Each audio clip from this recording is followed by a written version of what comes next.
மிதுன ராசிக்காரர்களுக்கெல்லாம் ராகு கேது பயிற்சி என்ன பலன்களை இப்போ மிதுன ராசிக்காரர்களுக்கெல்லாம் 9ஆம் வீட்டிலே ராகு வருகிறார். எங்கே வருகிறார்? 9ஆம் வீடு. 9ஆம் வீட்டிலே ராகு வரும் பொழுது என்ன நடக்கும்? 3ஆம் இடம் என்பது என்னன்னா சகோதர பாவம் என்று ஜோதிட சாஸ்திரம் சொல்லுகிறது. இந்த சகோதர பாவத்திலே வரக்கூடிய கேது பகவான் என்ன தருகிறார்? வந்து சூரியனுடைய வீட்டில் இருக்கும் பொழுது என்ன ஆகும்னா,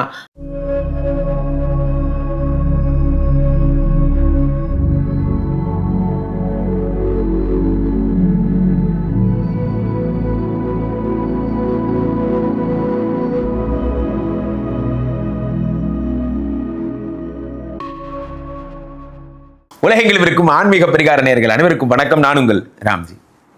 மிதுன ராசிக்காரர்களுக்கெல்லாம் ராகு கேது பயிற்சி என்ன பலன்களை தரப்போகிறது? ராகுவை போல கொடுப்பானும் இல்லை, கேதுவை போல கெடுப்பானும் இல்லை. என்ன ராம்ஜி, வழக்கமாக பாசிட்டிவான பதிவுகள் தான் சொல்லுவீங்க, நீங்கள் என்ன நெகட்டிவ் பதிவுகள் சொல்ல ஆரம்பிச்சிட்டிங்க சார்? சர்பத்துக்கு போய் பாசிட்டிவான பலன்கள்லாம் ரொம்ப கம்மி, சர்பத்துக்கு நெகட்டிவ் ஸ்கோர்ஸ் தான் அதிகம். அதனால் இதில் வந்து என்னென்னா, இந்த மிதுன ராசிக்காரர்கள் நுட்பத்தை புரிஞ்சுக்கணும். நீங்கள் எதை பார்த்து பயப்படணுங்கிறத ஒரு கன்ஃபியூஷன்ஸை சொல்கிறேன், அதை தான் நான் உங்களுக்கு விளக்கமாக சொல்ல வந்திருக்கேன். சரியா? இப்போ மிதுன ராசிக்காரர்களுக்கெல்லாம் 9ஆம் வீட்டிலே ராகு வருகிறார். எங்கே வருகிறார்? 9ஆம் வீடு. 9ஆம் வீட்டிலே ராகு வரும் பொழுது என்ன நடக்கும் என்றால், ஒரு விஷயம் என்னென்னா, 9ஆம் வீட்டு ராகு என்பது அப்பாவுடைய ஆயுளை கெடுக்கக்கூடியது என்று நானே சொல்லியிருக்கிறேன். 9ஆம் வீட்டில் ராகு வர்றதும் ஒன்று தான், அப்பாவுடைய ஆயுசுக்கு ஆபத்து வர்றதும் ஒன்று தான், ரெண்டும் ஒன்று தான்.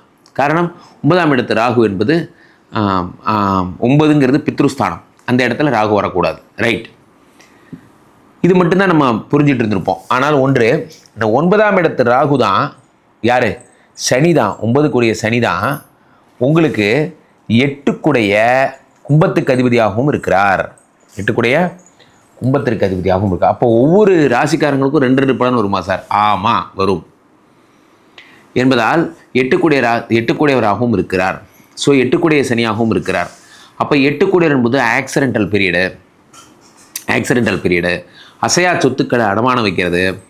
அதே மாதிரி இந்த 8ங்கிறது என்னென்னா மாங்கல்ய பாவம், இதில் பிரச்சனைகள் வர்றது, ஆயில் பாவம் போன்ற பிரச்சனை வர்றது, இது எல்லாத்தையும் இந்த ராகு பகவான் தருவார். ஸோ இந்த ராகு 9ல் உட்காந்துருக்கும் பொழுது அதிர்ஷ்டங்களை குறைப்பார்.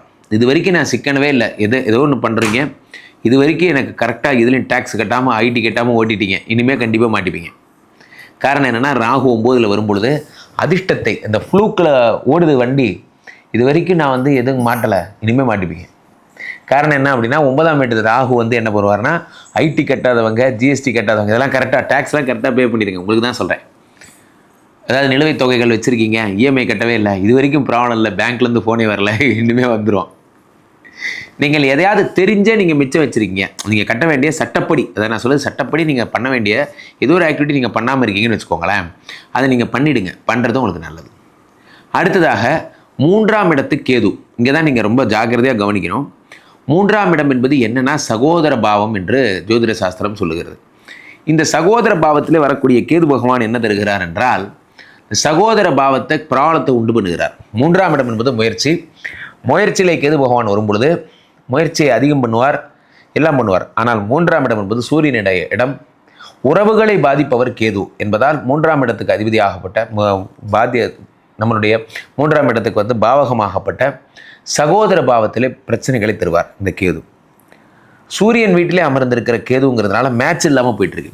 ஒருவேளை சூரியன் வீட்டில் ராகு இருந்து கேது இந்த பக்கம் இருந்திருந்தால் நடக்கிற விபரீதங்களே வேறு, இந்த உலக அளவில் நடக்கிற விபரீதங்களே வேறு. சூரியன் வீட்டில் நடக்கக்கூடிய கேதுங்கிறதுனால பெரிய ப்ராப்ளம் எதுவும் கிடையாது, மிஸ்மேட்ச் ஆகுது. ஸோ அப்போ என்ன ஆகுதுன்னா, சூரியனுக்கு கேது எதிரி கிடையாது, சூரியனுக்கு ராகு தான் எதிரி. ஸோ சூரியன் வீட்டில் இருக்க கேதுங்கிறதுனால உடன் பிறந்தவர்கள் பிரிவு, உடன் பிறந்தவங்களை விட்டு அவங்களுக்கு ஏதாவது ப்ராப்ளம் வர்றது, உடன் பிறந்தவங்களுக்கு சப்போர்ட் பண்ண முடியாமல் போகிறது போன்ற பிரச்சனைகள்லாம் நீங்கள் எதிர்கொள்வீர்கள். 3 என்பது சிறு பிரயாணம் என்று பொருள். இப்போ ஊரை விட்டு பக்கத்து ஊருக்கு போகிறது, அதாவது கிராமத்தை தாண்டுதல் என்று பொருள், சிறு பிரயாணம். இப்போ நான் வந்து இங்கே இருக்கேன் சார், நான் வந்து மவுண்ட் ரோடில் ஒரு இடத்துல வேலை பார்த்தேன், இனிமேல் தாம்பரத்தில் வேலை பார்க்க போகிறேன், அது சிறு பிரயாணம். அதாவது பிரயாண நேரம் அதிகமாகிடுச்சு, 2 மணி நேரம். இப்போ நான் இங்கேருந்து வேலைக்கு போய்ட்டு திரும்பி வரணுன்னா எக்ஸ்ட்ரா 2 மணி நேரம் ஆகுது என்னுடைய லைஃப் ஸ்டைலில். இருந்தாலும் அது வந்து பெரிய ப்ராப்ளம் கிடையாது. இப்போ 9னா இங்கேருந்து ஒரு மாநிலமே தாண்டுறீங்க, தமிழ்நாட்டிலேருந்து கர்நாடகா போகிறீங்க, அந்த மாதிரி ஏழுக்குடையவன் அப்படின்னா கடலை தாண்டி நீங்கள் ஒரு கண்ட்ரியே தாண்டுறீங்க, வித்தியாசம் இருக்குது. அப்போது சிறு பிரயாணம்னா என்ன அப்படின்னா கிராமத்தை தாண்டுதல் என்று பொருள். ஸோ அப்போ என்ன ஆகுதுன்னா நீங்கள் வந்து பக்கத்தில் இருக்கிற ஊருக்கு போகிறீங்க, எங்கே இடம் பார்க்குறீங்களோ அந்த இடத்துலேருந்து வேலை மாறக்கூடிய அமைப்புகள்லாம் உருவாகும். கேது வந்து சூரியனுடைய வீட்டில் இருக்கும் பொழுது என்ன ஆகும்னா அரசியல்வாதிகள், நீங்கள் வந்து பப்ளிக்கில் பேசுகிற ஆட்களாக இருந்தீங்கன்னா, ஒரு சங்கம் வச்சுருக்கீங்க அல்லது ஒரு ஃபோரம் வச்சுருக்கீங்க, நீங்கள் ஒரு அமைப்பு வச்சுருக்கீங்கன்னா நீங்கள் பேசும்போது ஜாக்கிரதையாக பேசணும். நீங்கள் பேசும்போது என்ன ஆகும் அப்படின்னா அந்த பேச்சு வந்து தப்பாக பேசுகிறதுக்கு அல்லது வார்த்தைகளுக்கு பொருள் மாறி போகிறதுக்கு இதுக்கெல்லாம் வந்து நிறைய வாய்ப்புகள் உண்டு. 3ஆம் இடத்துக்கு கேது என்பது அந்த அரசுக்கு எதிரான பேச்சுகள், ஏதாவது சோஷியல் மீடியாவில் ஏதாவது ஒன்று வருது, பதிவு வருது, அதை நீங்கள் ஷேர் பண்ணுறீங்க, உங்களுக்கு தேவையானு தெரிஞ்சுக்கிட்டு ஷேர் பண்ணுங்கள். தேவையில்லாத விஷயத்தை ஷேர் பண்ணாதீங்க. அரசுக்கு எதிரான விஷயம் ஷேர் பண்ணிங்கன்னா போச்சு, அவனுக்கு பதிவு போட்டவனு விட்ருவாங்க, ஷேர் பண்ண உங்களை கூட்டு போய் கைது பண்ணிடுவாங்க. அப்போ மிதுன ராசிக்காரர்களுக்கு 9ஆம் இடத்து ராகு என்ன தருகிறார்? அப்பாவுக்கு ஆபத்தை உருவாக்குகிறார். அதே நேரத்தில் 9ஆம் இடம் என்பது என்ன அப்படின்னு பார்த்தீங்கன்னா அதிர்ஷ்டம் குறைவுன்னு நான் சொன்னேன். சில பேர் என்ன பண்ணுவாங்க, இந்த கெசினோ விளையாடுறது, அந்த ஷேர் மார்க்கெட்டில் இன்ட்ரோடே பண்ணுறது, காலையில் ஆரம்பித்து மத்தியானம் மார்க்கெட் முடிஞ்சு போயிடும், அதுக்குள்ளே டக்குன்னு ஒரு மார்க்கெட்டில் ஏதாவது சம்பாதிக்கலாமான்னு பார்க்குறது போன்றவைகள்லாம் ஈடுபடுவீங்க. அதெல்லாம் இனிமேல் நீங்கள் பண்ணாதீங்க. அதே மாதிரி இந்த பந்தயம் கட்டுறதெல்லாம் இருக்குது பார்த்தீங்களா, இந்த இப்போ பெங்களூர் மாதிரி ஊர்லலாம் பார்த்தீங்கன்னா இந்த ரேஸ் கோர்ஸ்லாம் இருக்கும், இந்த ரேஸ்லாம் நடத்துவாங்க, அதிலலாம் பந்தயம் கட்டுவாங்க, அதெல்லாம் நீங்கள் பண்ணக்கூடாது. அதெல்லாம் பண்ணிங்கன்னா மிதுன ராசிக்காரர்களுக்கு ராசி இருக்காது, உங்களுக்கு வந்து உங்களுக்கு அதில் ஜெயிக்கிறதுக்கான காலம் கம்மி. இது வரைக்கும் நீங்கள் ஜெயிச்சுட்டு இருந்திருப்பீங்க, இனிமேல் அதில் ஜெயிக்கிறதுக்கான விஷயங்கள் ரொம்ப கம்மியாகும். 9ஆம் இடத்து ராகு என்ன பண்ணுவார்னா இந்த லக்கு ராகு ரீதியான போகங்களை தரக்கூடியது. அதனால தான் சொன்னேன், கெசினோ சொன்னேன், ரேஸ் சொன்னேன், இது போன்ற விஷயங்கள் ஈடுபடுபவராக இருந்தால் அதெல்லாம் நீங்கள் இனிமேல் ஈடுபடாதீங்க, அதில் பணம் கட்டாதீங்க, பணம் கட்டினீங்கன்னா வராது.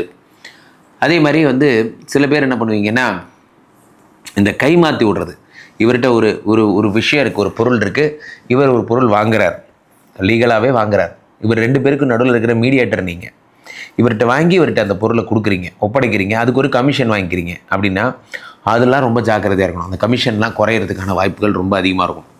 அந்த கமிஷனை ஏமாற்றிடுவாங்க, அதர்வைஸ் அந்த கமிஷன் வந்து கடைசி வரைக்கும் வேலை வாங்கிட்டு விட்ருவாங்க, உங்களுக்கு அந்த கமிஷனில் அது மட்டும் கிடைக்கவே கிடைக்காது போன்ற விஷயங்கள்லாம் நடக்கும். காரணம் என்னென்னா உங்களுக்கு அந்த ராகு 9ஆம் இடத்துல இருக்கும்பொழுது திடீர் பணவரவு, சார் ஒரு பெரிய இடம் சார், அது முடிஞ்சதுன்னா ஒரு 2% கிடைக்கும், அது கிடச்சிதுன்னா என் கடனெல்லாம் அடைஞ்சிரும், பல கனவுகளில் இருப்பீங்க. ஆனால் பார்த்தீங்கன்னா கடைசியாக அவங்க 2 பேரும் வாங்கிட்டு கொடுத்துட்டு போயிடுவாங்க, உங்களை கழட்டி விட்டுருவாங்க போன்ற விஷயங்கள்லாம் நடக்கும்.